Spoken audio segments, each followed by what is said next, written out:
ati nama maallaqa hedduu qabu moo gara fuulduratti maallaqa hedduu horachuuf hawwii qabdu? Har'a hoo gammachuu moo gaddaan marfamtee jirti? Har'aaf maallaqa gahaa hin qabdu gaddaa jirta ta'a.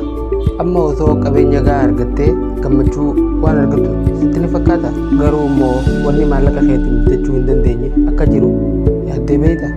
Maallaqni waan hedduu bita malee waan hunda hin bitu.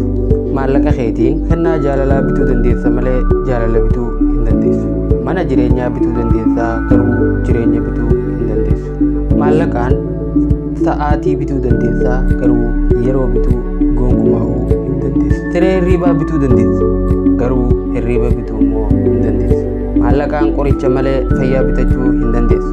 Tarii ragaa bituu dandeessa ta'a malee dhugaa bituu hin dandeessu. Maallaqni kee dandeettii uumamaatiif bituu hin danda'u. Maallaqaan amala gaarii, hiriyaa dhugaatii fi amanamummaa bituu hin dandeessu. Akkuma maallaqa dhabuu keetiin wanni bitachuu hin dandeenye hedduun jiru, inni maallaqa qabus wanni bituu dadhabee jiruu isaa guutuu osoo hubuu biraatu hedduutu jira. Walumaa galatti maallaqa qabaachuu jechuun waan hunda qabaachuu jechuudha.